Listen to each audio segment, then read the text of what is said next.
आज हम लोग चर्चा कर रहे हैं, हम लोग यह जानने की कोशिश करेंगे कि किस तरह से बिजली चमकती है और इसके पीछे का साइंटिफिक कारण क्या है।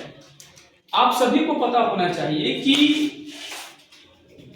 पानी, जब बारिश का मौसम होता है तो पानी का प्रवाह नीचे की तरफ होता है और जब हवाएं चलती हैं तो हवाओं का प्रवाह ऊपर की तरफ होता है।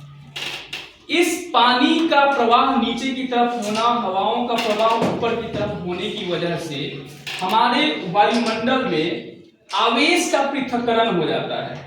आवेश पृथक्करण का मतलब चार्ज सेपरेशन होता है। जैसे देखिए, मैं बोर्ड पर एक पिक्चर बनाने की कोशिश किया हूं, यहां भी आपको समझने की कोशिश कर सकते हो। जैसे मान लीजिए कि यह बादल है, बादलों में ऊपर की तरफ प्लस चार्ज बन जाता है। आवेश का पृथक्करण हो रहा है, इसकी वजह से वायु और पानी की गति की वजह से आवेश का पृथक्करण इस तरह से हो रहा है कि ऊपर की तरफ प्लस चार्ज बन रहा है और नीचे की तरफ माइनस चार्ज।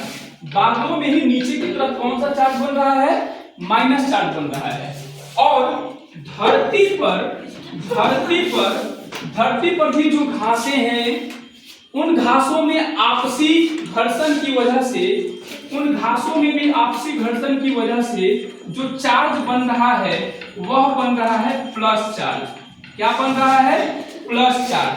अब बहुत ध्यान से समझिए, ये बादलों का निचला स्तर माइनस चार्ज और धरती पर plus charge, minus charge plus charge, minus charge plus charge.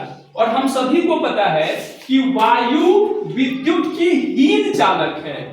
वायु विद्युत की हीन चालक है, मतलब वह विद्युत के प्रवाह को रोक नहीं पाती है, आवेश के प्रवाह को रोक नहीं पाती है, जिसकी वजह से यहाँ पर माइनस चार्ज और यहाँ पर प्लस चार्ज, यह दोनों के ही आपसी मिलन से एक चमक उत्पन्न होता है, जिसको हम लोग तड़ित कहते हैं। क्या कहते हैं? तड़ित कहते हैं। बात समझ में आई?